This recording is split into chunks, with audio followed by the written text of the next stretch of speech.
Hey everyone, and welcome to Generative Now. I am Michael Mignano. I am a partner at Lightspeed. And for today's episode of the podcast, we're doing a bit of a mailbag episode where I'm taking your questions from X and LinkedIn. We put up a post a few days ago and a bunch of you sent in some really great questions. And so we're going to answer them now right on the pod. I have not read all of these, so I'm going to be a little bit surprised. Actually, our producer Danielle is going to read the questions and I'm just going to respond to them. So let's do it. We got a lot of really great questions here, so let's dive into the first one. So this first question from X, Tanae, is asking about the app layer.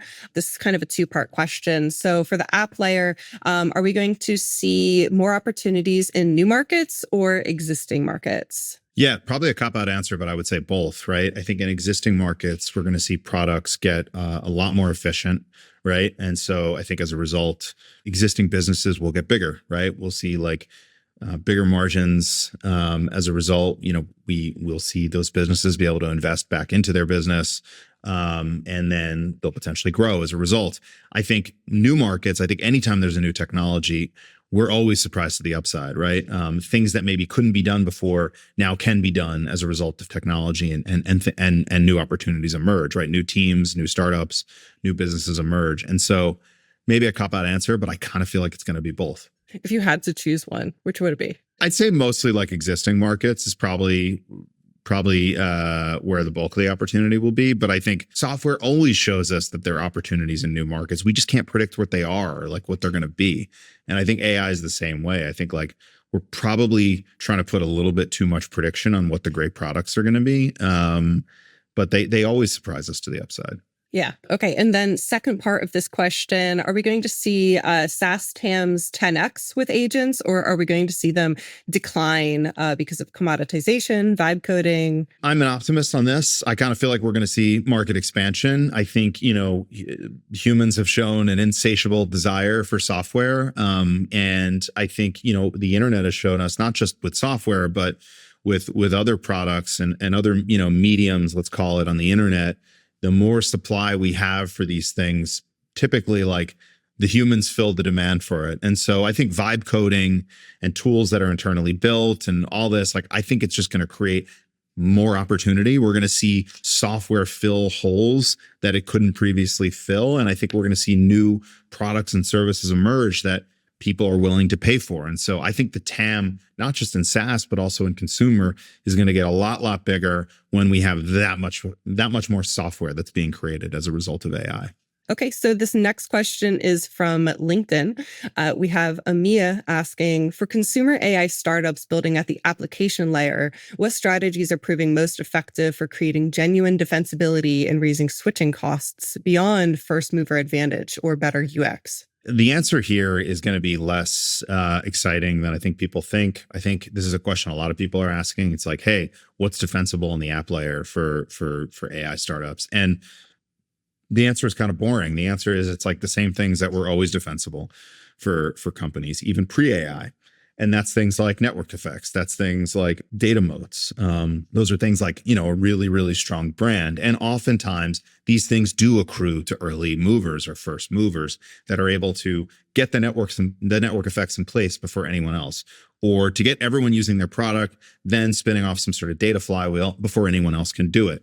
Now, I would say, even though the tactics are the same, that doesn't mean that sort of the risk level is changed in AI. And I actually think that the risk level is changed in AI partially because of the last question we just discussed, which I know we were talking more about SaaS, but we said that there's increased pressure, increased competition because more and more people can create products now. So whereas previously, maybe you were building in a space where you only had a couple competitors, but now you're going to be operating in a space where you potentially have hundreds or thousands of competitors. And that will force you to move even faster and to make sure your moats and your network effects and all this stuff are even stronger than previously. Look, you got to build great products. I think the bar is now higher. It's higher than it has ever been before because anyone can build products now. We're seeing people crank out products on the weekend that are overnight generating like hundreds of thousands in MRR. So yeah, more competition. This next one is from Sarang, and we're talking about the evolving roles at AI companies. So he points out that there's two evolving roles of agent engineer and agent manager. So agent engineer is now a job at Sierra. They are individuals who work with customers to design, build, and ship agents using Sierra's platform. Sounds like engineers who build agents. An agent manager, he links to a job post at Basis. So this would be managing intelligence embedded in software. So can you please discuss the finer aspects of these roles and how are they potentially evolving from your point of view? I'm not an expert on these two blog posts, but quickly scanning through them, my take is that agent engineers are effectively a new type of software engineer, where there's less attachment to specific tools and processes and setup, and there's more. There are more things that the engineer needs to master. Like in addition to just programming in Python or programming in JavaScript or whatever, like the agent engineer needs to also be great at prompt engineering. Needs to have like a strong grasp of vector databases. Probably also needs to be very, very adaptable and willing to learn the next sort of AI breakthrough that comes maybe only a couple weeks from now. And so it seems like it's like more of like a adaptable engineer who is sort of less precious about like purity of software engineering and sort of being comfortable handing over a lot of the reins to AI. So I think that always makes sense. I think, when you're an engineer, when you're in any field, you constantly have to be willing to adapt and learn the next thing. And so that's my take on what an agent engineer is. And then for agent managers, this is somebody that's sort of orchestrating the agents, right? So if an agent engineer is building agents, then there's a person that's sort of managing all the agents and deploying them and making sure that they're actually executing on the tasks that the manager needs them to execute on. Now, I think this is actually really, really interesting and kind of different from what we've seen before, because in traditional management, we can talk to humans to better understand what they're doing. We can read the comments that they put in their code. We can read the documentation that they've created around their code. We can do retrospectives when projects go wrong. We can read the meeting notes, right? Like these are all inputs that we can assess about from humans. But I think when you have hundreds or thousands or millions of agents out there performing tasks on behalf of managers or organizations more broadly, it's going to get way, way harder to understand what is actually going on the ground. And so I think this job, the sort of agent manager, is going to be extremely complicated. And I think that there are going to be lots of tools and perhaps even markets spun up around this exact workflow. How do we know what the agents are doing? How do we track their work? How do we measure their efficiency?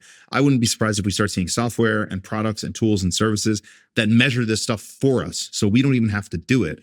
And then they summarize the work for us and tell us exactly what's going on. And so to me, agent engineer sounds like, an engineer that's sort of staying at the cutting edge of what's being used to build great software. And obviously AI is a big part of that. But agent manager to me sounds like a whole new workflow and sort of a whole new world of tools and orchestration to keep track of these non-human agents, which may number in the thousands or maybe even millions one day. That's kind of how I think about it. Next one is from Akshay. So the best verticals for consumer AI. Personally, I see a lot of opportunity in the education space, but not a lot of people are talking about it yet. I think people are just starting to wake up to the opportunity of consumer AI. I think we see a lot of opportunity in consumer services. So services that consumers traditionally take advantage of for all sorts of things. Could be your taxes, could be, bookkeeping, could be legal services, all these things that regular consumers need. They can probably now start to get a lot more efficiency when AI is a big part of the workflow, right? And that means that it could be more cost affordable, which obviously will drive adoption. But I think education, which Akshay points out, is another big one. Full disclosure, I am a recent co-founder of an AI education company called Obo. And I think, we and many others, it's not just Obo, there are a number of companies out there who see the same opportunity. And the thinking is really, look, AI is this magical co-pilot that knows everything, right? If it could also know everything about you and what you've learned and what your goals are, how you learn best, you could effectively everyone could have their own personal tutor from helping them go from point A to point B and on a learning journey. And this could obviously apply to, every level of education, from sort of grade school to to higher education, to professional development, to just hobbyists who want to learn things just for fun. And so, yes, agree that education is a massive, massive opportunity. Another thing we think and talk a lot about, there's this concept of vibe coding, which a lot of people are talking about right now. And I think vibe coding is really interesting because it's going to bring a lot of new creators into the ecosystem. And there's probably going to be not only a whole market built around those creators, catering to these creators, the tools, the marketplaces, the analytics, but the things that come out of there are going to be really, really interesting. And you could almost imagine a whole new marketplace of ideas and products and services emerging from that haven't existed before. It's possible we get, a whole new type of app store, similar to the iOS app store and the Google Play app store we have on our phones, but for products, tools, and services built by regular consumers. And then within the sort of broad category of vibe coding, another thing that we're seeing people do, which is super fascinating, is games.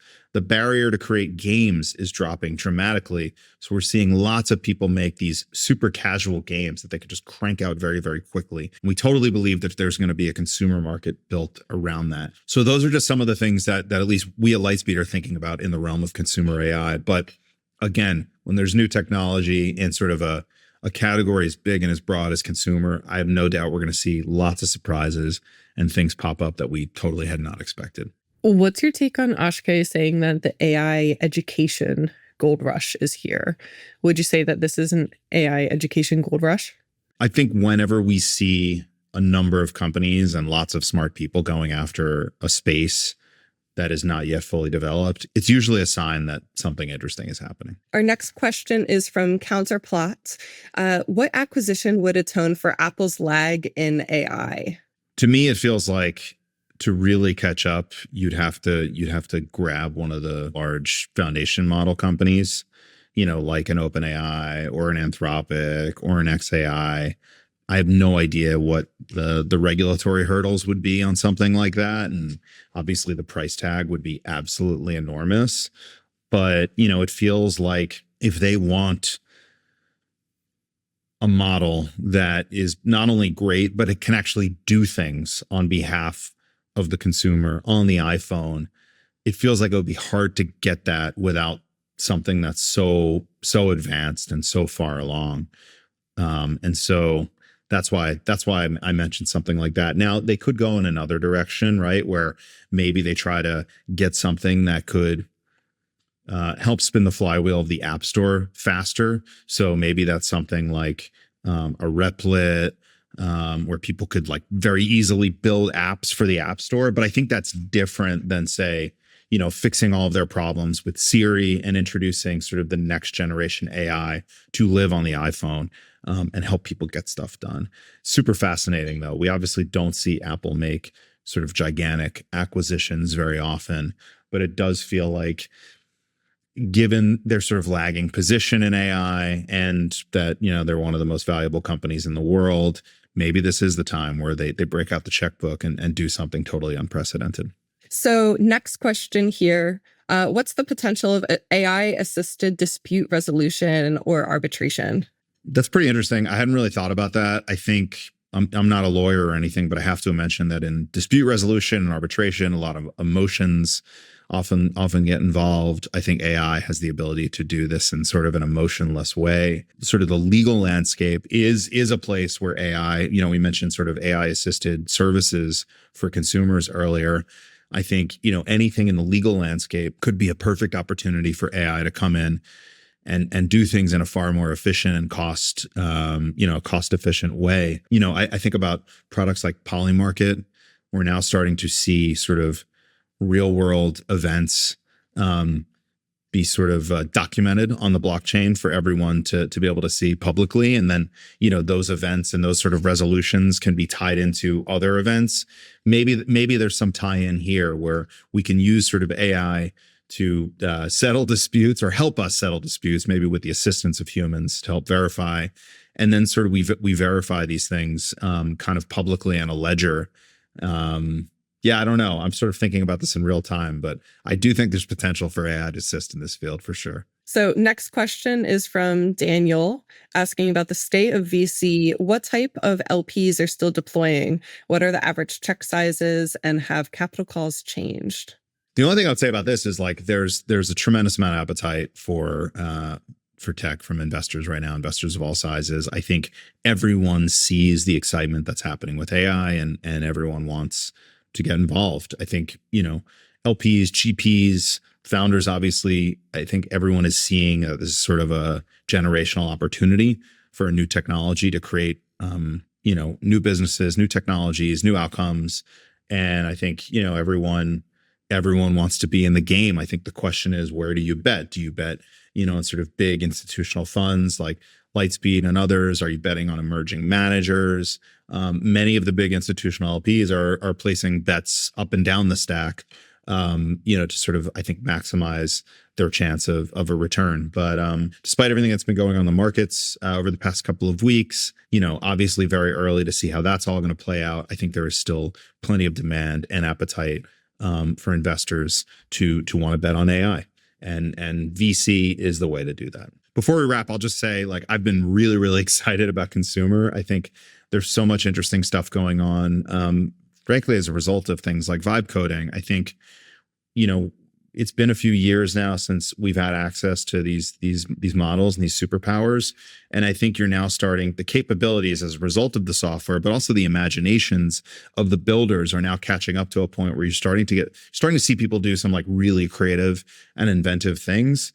And for me, that's always been like the most fun part of the cycle. When I think back to like the mobile era and the early days app store, it was like, wasn't the first year, wasn't even the first 2 years. It was like once people really started to wrap their heads around the camera and the GPS and all like the unique and interesting things you could build, like that's when the real creativity started to flow. And like we're starting to see that now in the consumer space application layer for sure. So I'm really excited about these next few months. Will be interesting to do another mailbag episode in a few months from now and see how the questions respond to that. And if anyone else has any other questions, feel free to mention me on X at Mignano, drop them in the comments on YouTube or any of the Lightspeed channels, and we can respond to you there. Thank you so much for listening to Generative Now. If you liked what you heard, please rate and review the episode. It really does help. And if you want to learn more, follow Lightspeed Venture Partners on YouTube, X, or LinkedIn. Generative Now is produced by Lightspeed in partnership with Pod People. I am Michael Mignano, and we will be back next week. See you then.